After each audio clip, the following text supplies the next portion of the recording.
이상하죠. 하나님이 우리를 구원하시고 또 하나님이 우리에게 복음을 주셨는데 이런 여러 가지 상황과 어려움 속에서 우리의 상태는 그렇지 못하다는 거예요.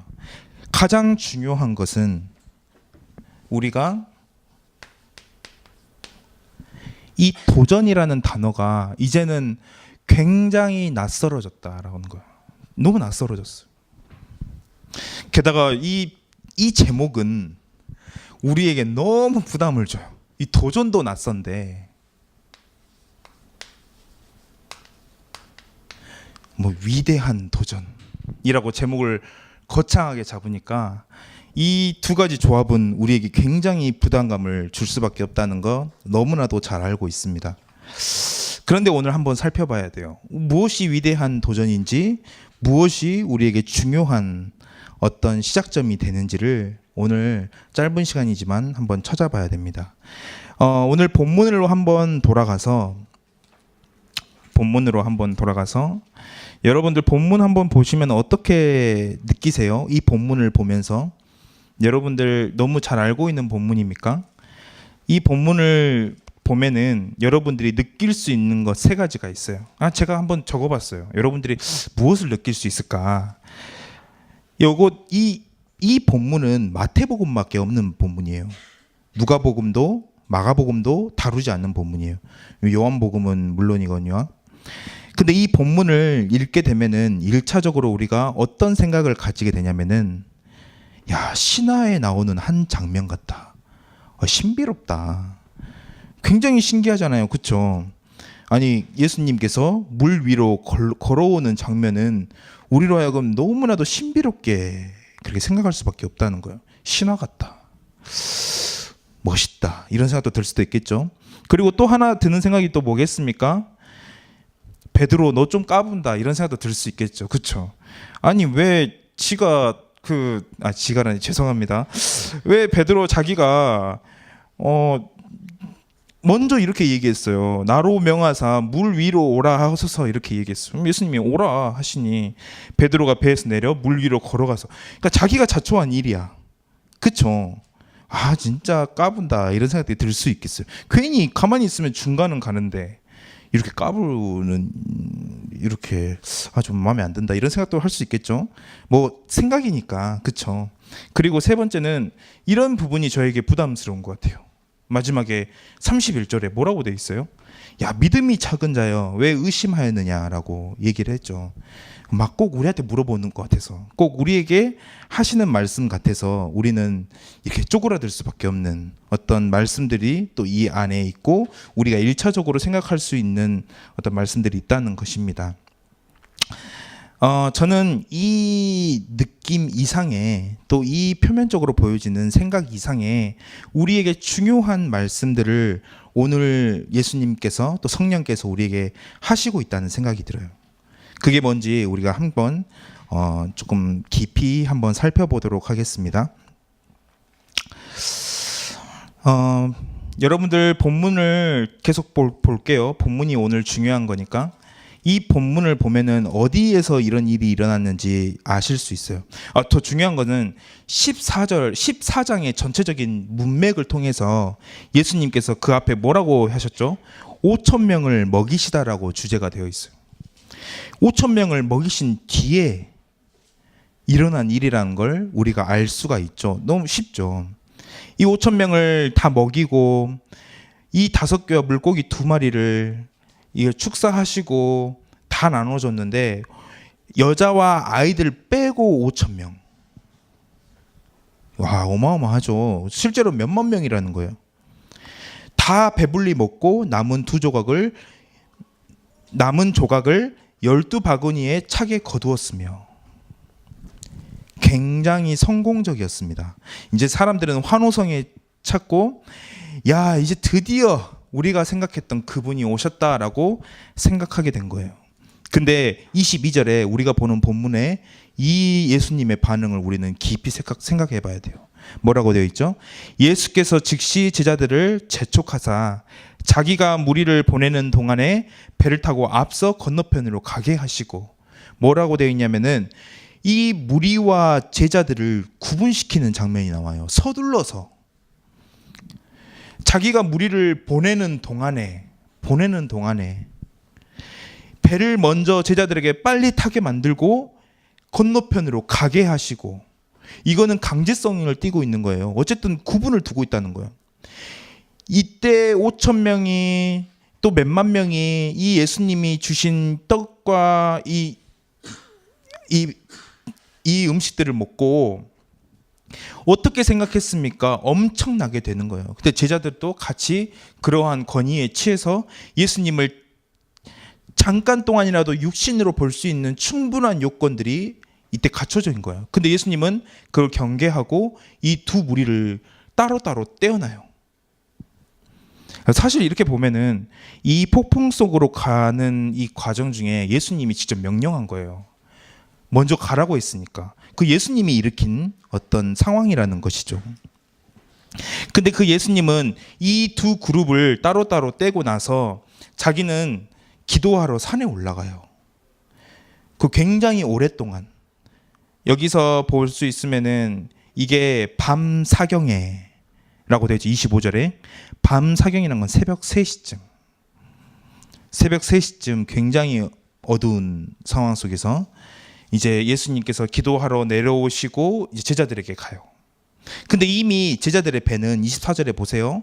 수리나 떠나가서 굉장히 멀리 한 중간 정도에, 갈릴리 바다 중간 정도에 이미 있다라는 거예요. 거기서 바람이 거스름으로 물결로 말미암아 고난을 당하고 있는 상황이에요. 여러분들 상상이 조금 되시죠? 이 상황이. 제가 사실은 오늘 갈릴리 바다를 조금 보여주려고 영상을 준비를 했는데 시간 낭비일 수도 있겠다 생각이 들어서 그 준비는 안 했어요. 근데 여러분들이 유튜브 찾아가면 갈릴리 바다를 볼 수 있어요.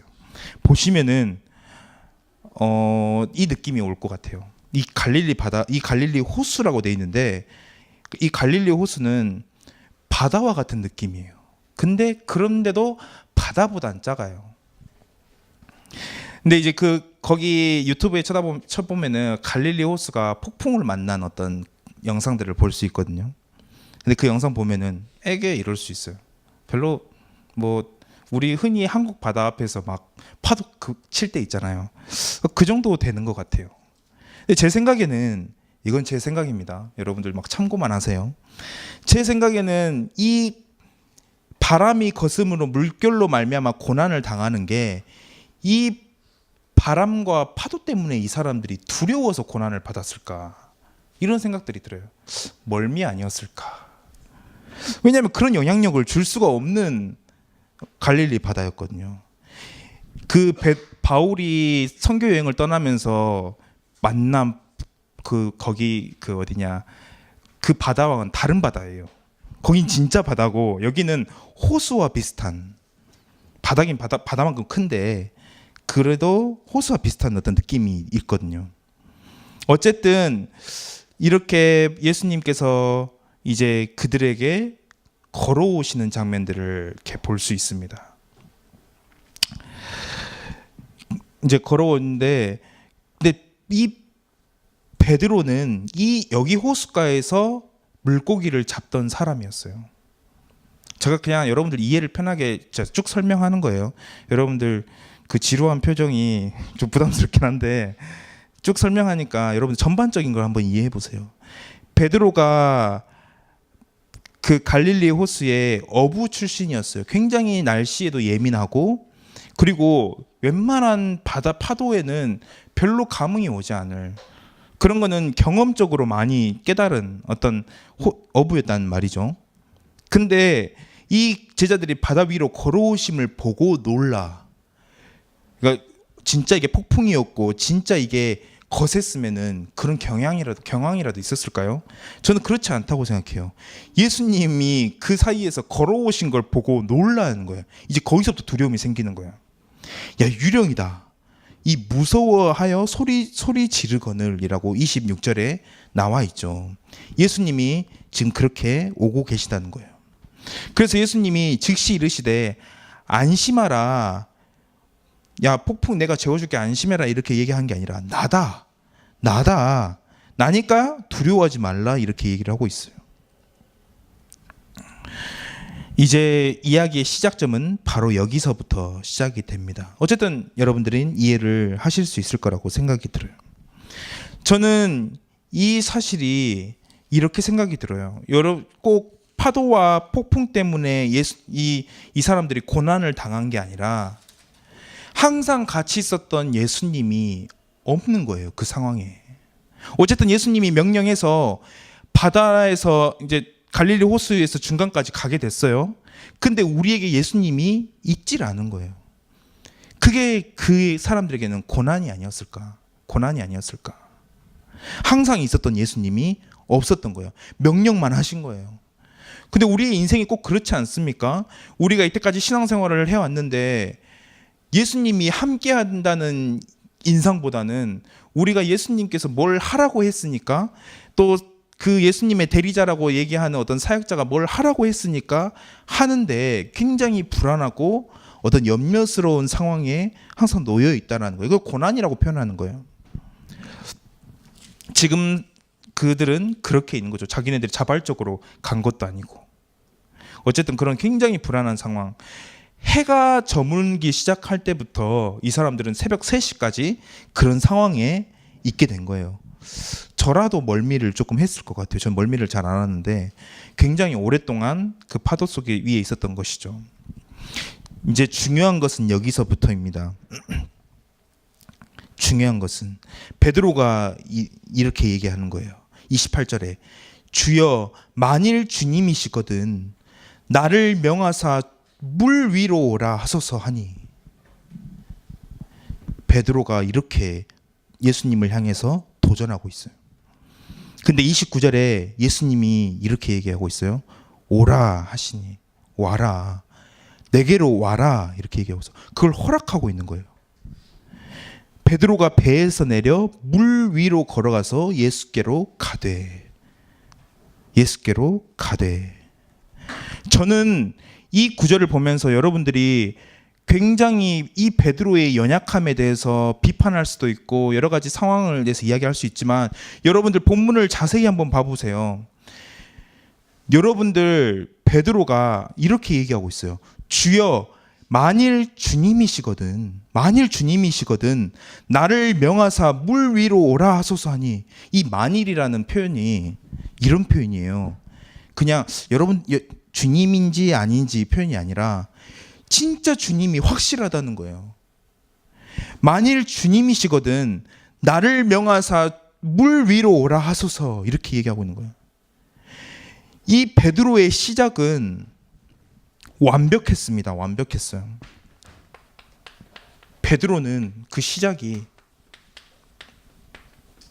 믿음으로 시작했어요. 여러분들 잘 느끼실 수 있잖아요. 만일 주님이시거든 나를 명하사 물 위로 오라 하소서. 이 폭풍 가운데 물 위로 오라고 스스로에게 그 위기 속으로 가게끔 만드는 베드로의 용기입니까? 저는 아니라고 생각해요.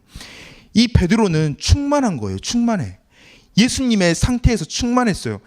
예수님을 완전히 신뢰하고 있는 상황인 거예요. 여러분들 이거 비판할 수 있겠습니까? 완전히 신뢰하고 있는 상황인데 그런 상황에서 베드로가 예수님을 향해서 도전하고 있는 거예요. 나를 명하사 물 위로 오라 하소서.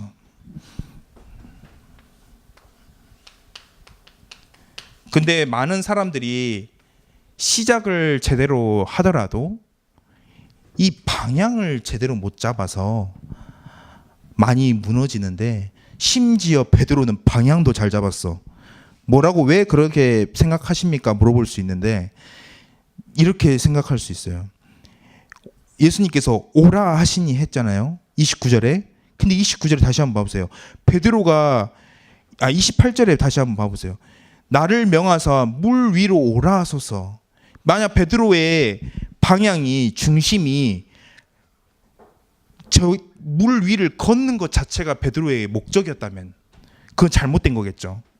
나도 예수님처럼 물 위에 한번 걸어보고 싶다. 나도 예수님처럼 물에서 한번 떠 있고 싶다. 이게 베드로의 목적은 아니었다는 거예요. 베드로의 목적은 어디에 완전히 그 방향이 몰입되어 있냐면은, 여러분들 보세요. 물 위로 오라 하소서. 베드로가 29절에 배에서 내려 물 위로 걸어서 예수께로 가되. 예수께로 가되. 느껴지십니까? 베드로는 그 방향을 예수님으로 설정하고, 예수님으로. 너무 억지 같습니까? 진심이에요. 완전히 예수님께로 고정되어서 지금 가고 있는 상황인 거예요. 이걸 누가 비판할 수 있겠습니까? 이걸 두고 베드로의 태도에 대해서 누가 이야기를 할 수 있습니까? 저는 아무도 여기서 그럴 수 없다. 베드로는 믿음으로 시작했고 또 그 방향조차도 예수님께로 초점 맞췄어요. 예수님께로 지금 가고자 하는 베드로의 마음이 그 모든 것들을 도전하게 만드는 거예요. 그래서 여러분들 바로 여기서부터 시작이에요. 저에게 있어서 오늘 말씀에 세 가지 위대한 도전이 있는데, 그 첫 번째가 바로 여기서부터 시작을 해요. 첫 번째 위대한 도전은 뭐냐면은 바로 그분에게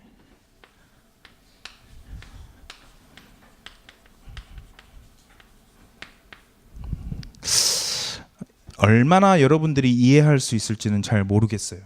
근데 베드로의 오늘 말씀을 보면서, 오늘 이 말씀을 여러분들이 충분히 이해를 해가면서 여러분들이 한 가지 우리 마음에 진짜 가장 중요한 게 무엇일까, 이 목적이 무엇일까라는 어떤 질문들을 던질 수 있다면은 이 말을 이해할 수 있게 될 거예요. 첫 번째 위대한 도전은 바로 예수님께로 나아가는 것, 그분에게로 나아가는 것. 감히 우리의 삶의 목적이라고도 부를 수 있다. 가장 중요한 것은 베드로가 이 방향을 제대로 설정했다는 거예요. 그분을 향해서 도전하는 것, 그분을 향해 나아가는 것, 그게 바로 그 첫 번째 위대한 도전인데, 왜 이것을 그 위대한 도전이라고 제가 말씀을 드리냐면은 성경이 그렇게 이야기하고 있기 때문이에요. 예배소서 4장 15절 여러분들이 너무 잘 알고 있는 구절이잖아요.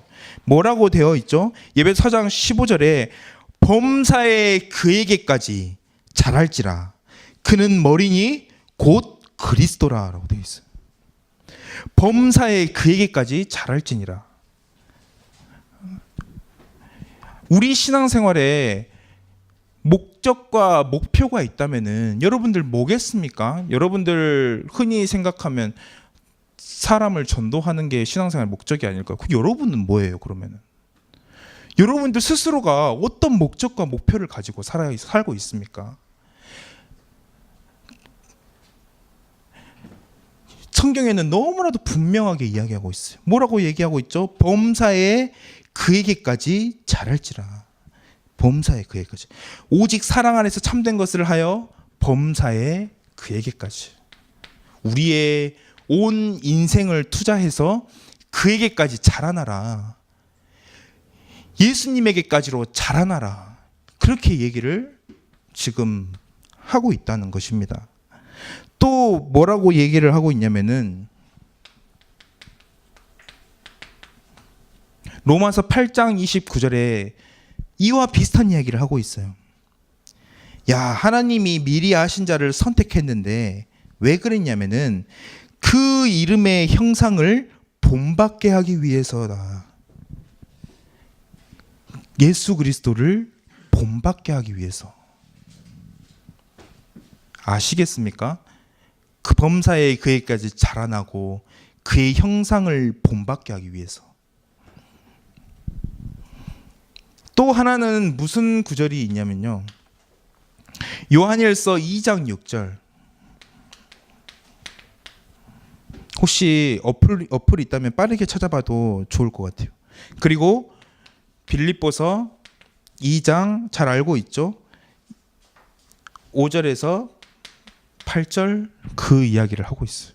뭐라고 얘기하냐면은 요한일서 2장 6절에는 그 안에 산다고 하는 자는 그가 행하시는 대로 자기도 행할지니라고 되어 있어요.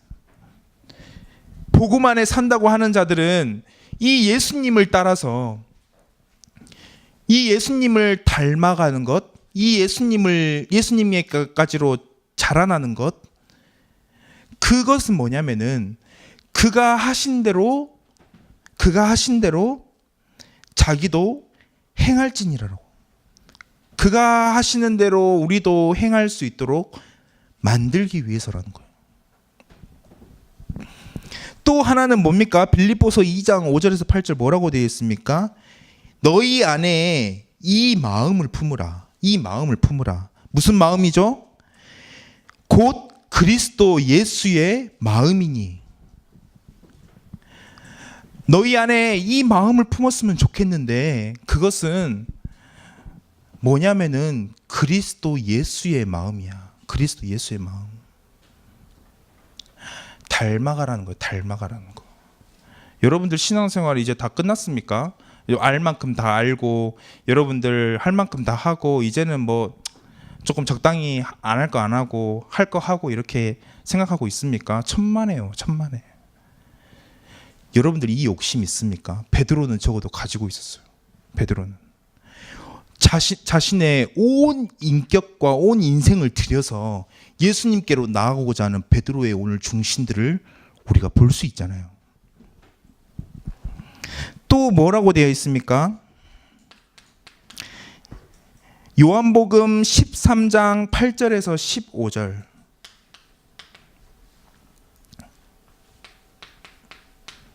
뭐라고 되어 있냐면요.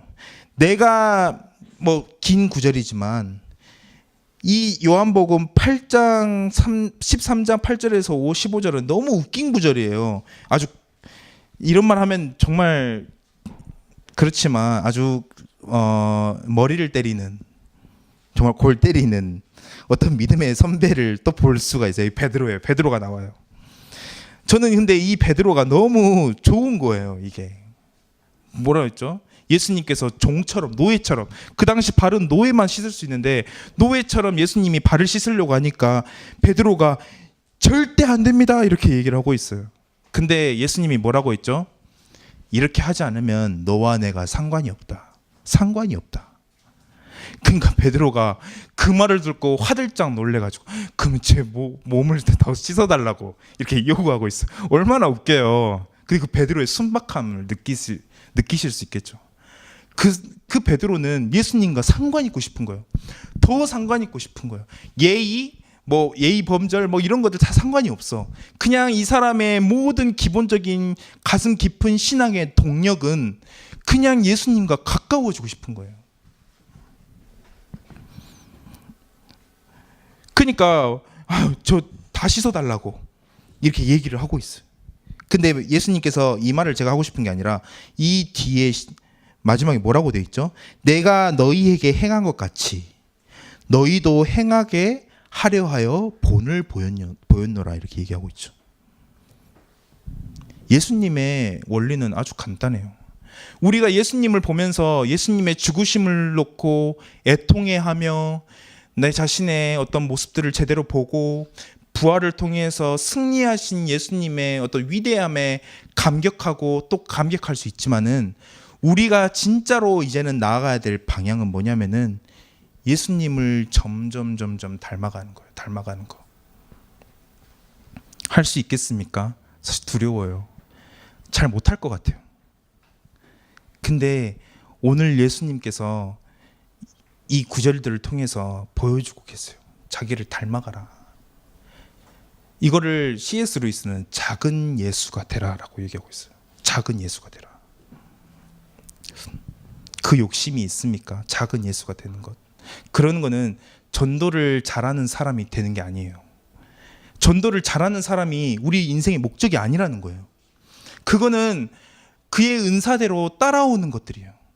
우리가 말하는 이 예수를 닮아간다는 것은 다른 차원의 이야기인 거예요.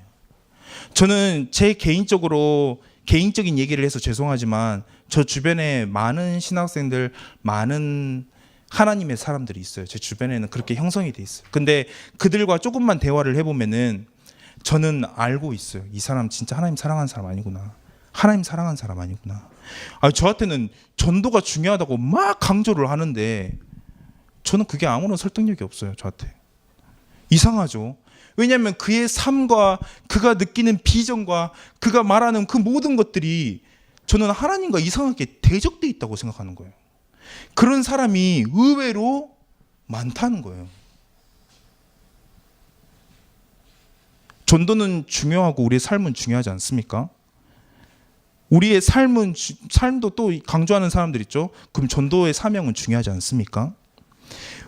우리가 지금 꿈꾸고 우리가 목적으로 바라는 것은, 제가 오늘 말씀드리는 것은 뭐냐면은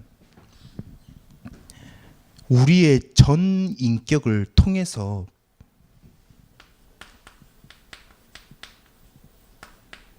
변화되어야 된다는 거예요. 변화되어야 된다는 거예요.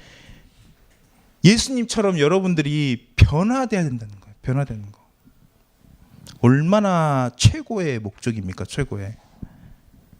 예수님의 삶을 통해서 하나님께 어떻게 순종했는지, 예수님이 제자들에게 어떻게 그 섬김의 자세를 보여줬는지,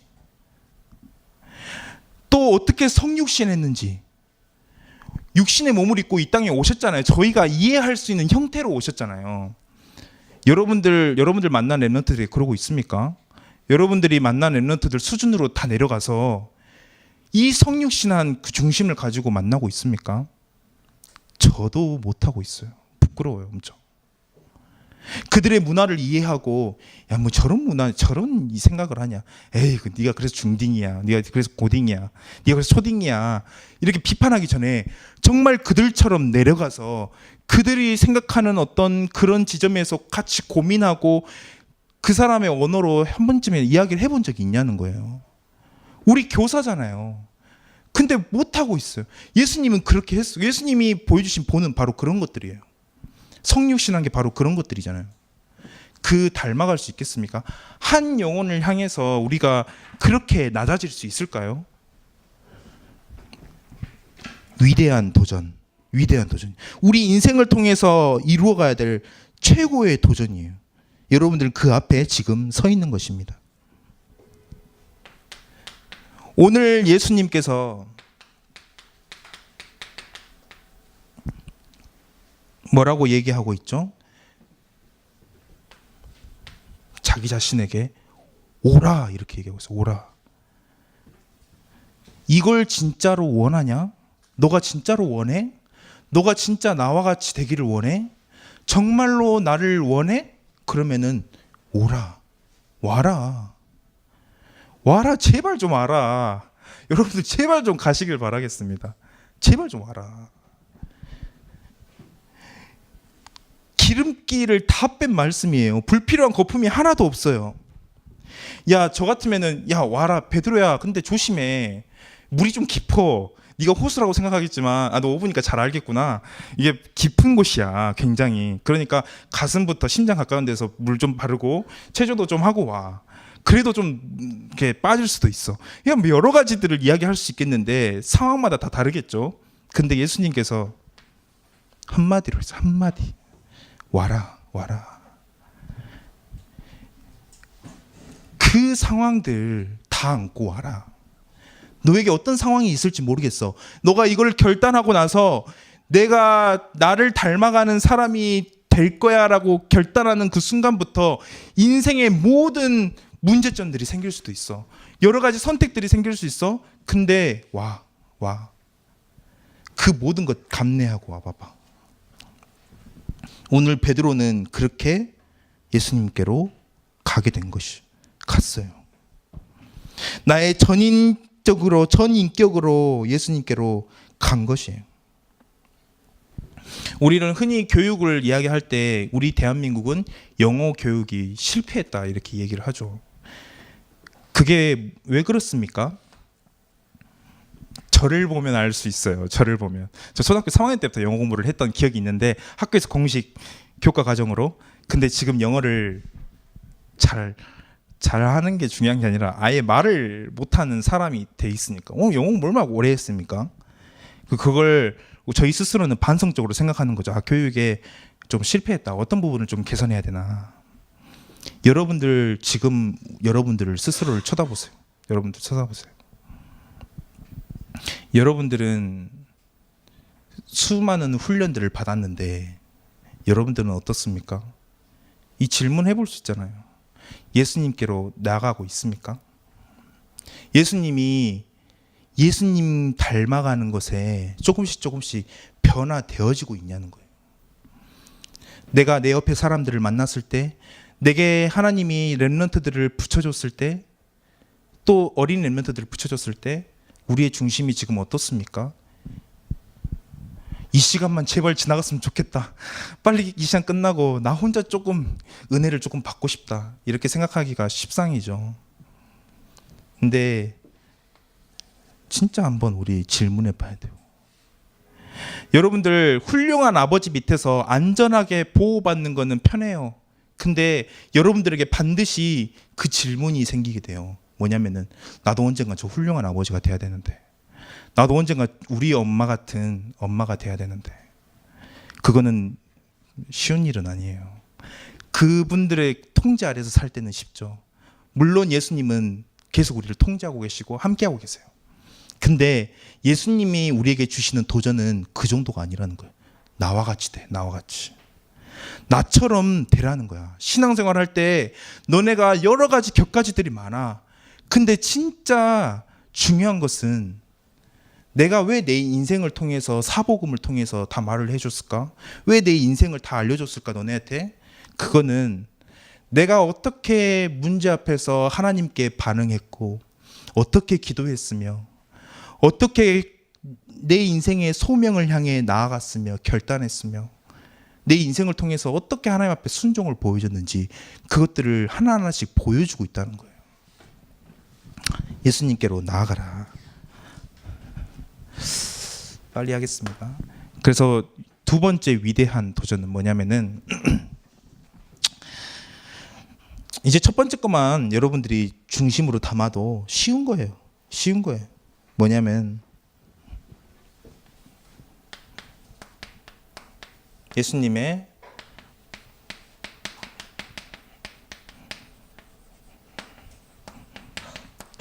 예수님의 말씀 앞에 도전하는 것, 그분의 말씀 앞에 도전하는 것, 아주 필요한 사실입니다.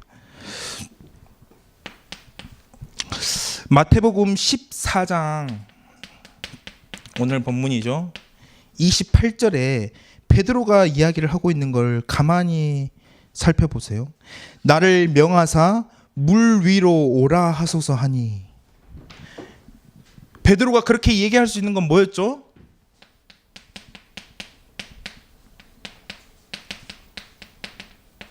우리가 백날 말씀을 듣고 행해야 된다, 말해야 된다. 네 오늘 이번 말씀 듣고 시천상 잡았냐 안 잡았냐, 그거는 사실 이미 게임이 끝난 상태인 거예요. 말씀을 듣기 전에 예수님한테 예수님 제발 말 좀 해주세요. 오라 하십시오. 그 베드로의 도전적인 자세에서 느껴지지 않습니까? 오라 준비 땅 하니까 바로 출발한 거예요. 이미 하나님 말씀만 하십시오. 지금 말씀만 하십시오. 물론 말씀 듣기 전에 여러분 그 상태냐는 거예요. 저를 비롯해서 말씀 듣기 싫어가지고 막 앉아가지고 뭐 실천사항들 막 쏟아내는데 내 인생 그래 해봐야지 하고 겨우겨우 실천사항 좀 적어봤다가 삶에 들어가니까 와장창 안 하죠. 베드로는 이미 몸이 앞으로 조금 쏠려 있었어요. 이미 준비되어 있었다는 거예요. 그 영적인 상태가. 오라 하십시오. 오라만 조금 하십시오. 계속 이러고 있는 거예요. 얼마나 준비됐는지. 그러니까 오라 하니 물 위로 걸어서 예수께로 가되. 쉽죠. 행동할 수 있는 건 쉬워지는 거죠. 이미 준비되어 버렸기 때문에. 말씀 듣기 전에 이미 우리가 한 가지 중요하게 알아야 될 것은 준비된 상태가 있다라는 거예요. 이거는 평상시에 준비가 돼요. 평상시에 준비가 되는 거예요. 평상시에 내가 하나님의 은혜 앞에 얼마나 엎드려졌는지, 얼마나 그 약함을 고백하는지, 얼마나 그 하나님의 은혜 가운데 충만했는지, 그 하나님의 영광스러운 앞에서 내가 얼마나 그 감격에 취해 있는지, 그게 나의 상태를 모든 걸 결정해요. 말씀이 떨어지면은 바로 움직일 수 있는 것이죠. 또 하나는 뭡니까? 마태복음 14장 30절에 나와 있습니다. 여기서 이제 진짜 문제가 시작이 된 거예요. 준비된 영적 상태를 통해서 믿음으로 온전히 시작했고요, 베드로가. 근데 그 방향을 너무 잘 잡았어. 하나님에게 나아가야겠다라는 방향을 잡았어요. 근데 마태복음 14장 30절에 이 바람은 현실이 현실. 직시하게 된 거예요. 우리랑 너무 비슷하지 않아요? 너무. 믿음으로 결단을 했고 말씀을 이번 주에는 실천을 해보고자 막 이렇게 준비했는데 막상 뚜껑을 까보니까 바람이 부는 거야. 바람이. 이게 우리로 하여금 좌절하게 만들고 실패하게 만든다는 거예요. 우리 삶이랑 너무 비슷해. 너무 비슷해요. 바람을 보고 무서워 빠져가는지라 서서히 나도 못 느껴. 근데 이 실패가 쌓이면 쌓일수록 서서히 빠져가는 거예요. 근데 중요한 건 뭔지 압니까? 이 뒤에 예수님께서 뭐라고 하냐면 즉시 손을 내밀어. 즉시. 예수님이 오라 이렇게 우리에게 지금 명령하고 계시잖아요. 여기에는 예수님의 완전한 통치가 담겨져 있는 말씀인 거예요. 여러분들 진짜로 여기 이곳에 위대한 도전이 시작이 되잖아요. 그러면은 그 모든 것들은 하나님께서 이미 책임지고 계신다. 여러분들의 문제는 교육용 프로그램이다. 그렇게 말하니까 좀 이상하긴 한데 어쨌든 즉시 손을 뻗는 거예요. 즉시 손을 뻗어. 근데 더 대단한 거는 베드로에게 저는 여기서 더 대단한 거는 이미 베드로가 예수님께서 즉시 손을 뻗을 만큼 왔다는 거예요. 거의 가까이 왔다는 거예요. 그렇지 않습니까? 좀 떨어져 있었는데 베드로 거의 다 왔어. 근데 이게 문제인 거예요. 여기에만 초점을 맞춰서 달려가기도 부족한데 베드로에게는 다른 게 보여지기 시작한 거예요.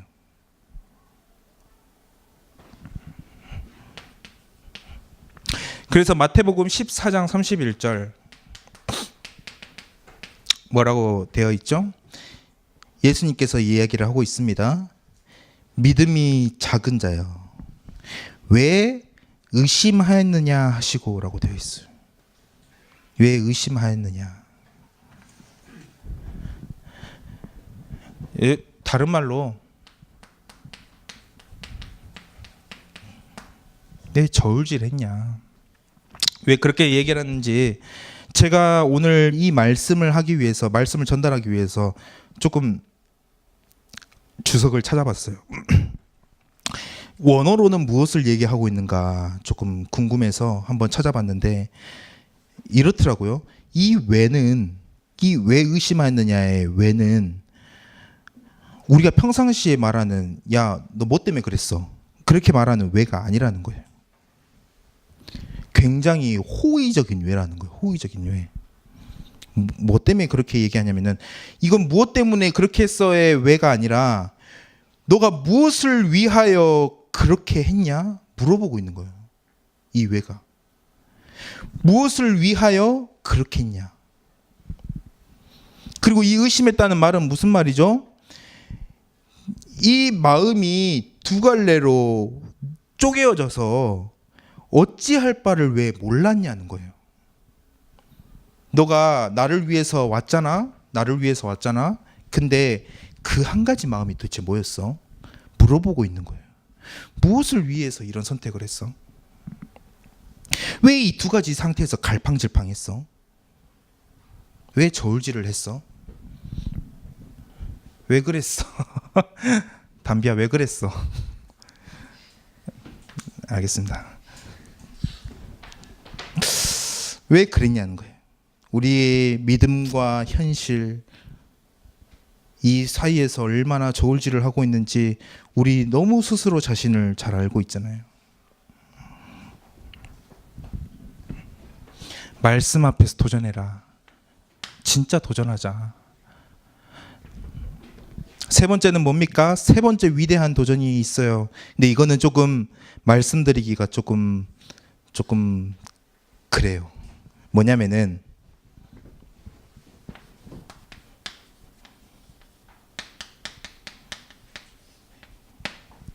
더 나은 선택의 도전이에요. 더 나은 선택의 도전. 두 가지는 분명해요.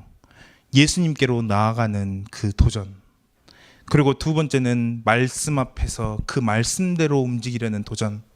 근데 이 세 번째는 가장 모호하고 추상적이고 기준도 없는 것 같고 잘 모르겠는 어떤 도전이에요.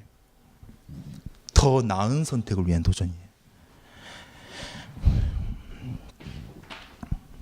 어떤 옛날부터 그런 말이 있었죠. 선택은 자유가 있으나 선택하지 않을 자유는 우리에게 없다. 선택할 자유는 있지만 선택하지 않을 자유는 없다. 그 말은 무슨 말입니까? 선택 안 한 것도 하나의 선택이니까. 우리는 끊임없이 뭔가를 선택하고 있는 거예요. 그렇지 않습니까? 인생이 그렇잖아요. 근데 더 나은 선택을 하라고 오늘 말씀에서 이야기를 하고 있어요. 어떤 부분에서 이야기를 하고 있습니까? 여기는 두 가지 그룹이 나오고 있습니다. 첫 번째 그룹은 제자의 그룹인데 제자의 그룹 중에 두 그룹이 나오는데 첫 번째 그룹은 여러분들 잘 아시다시피 베드로예요. 베드로. 그다음 두 번째 그룹은 또 누굽니까? 배에 올라가 있는 제자들인 거예요. 여러분들은 선택할 수 있어요. 여러분들의 시간표를 고려해서 여러분들의 어떤 나름의 기준들을 가지고 선택할 수 있어야 합니다. 여기서 여러분들은 배에 있는 제자들입니까? 아니면은 베드로입니까? 선택할 수 있어요. 여러분 선택은 여러분 몫이에요. 하나를 선택하라면 여러분들 뭘 선택하겠습니까? 근데 차이가 없어요.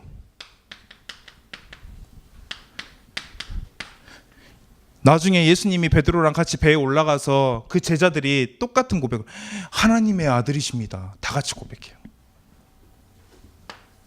뭘 하겠습니까? 그러면 저는 배에 좀 남아 있겠습니다. 굳이 바다 위로 올라갈 필요는 없는 것 같아서 그렇게 생각할 수도 있고 뭐 다르겠죠 상황이. 무엇이 여러분들에게 더 나은 선택입니까? 여러분들 자신이 너무 잘 알고 있다는 거예요. 둘 다 어떤 고백으로 이끌어졌는데 근데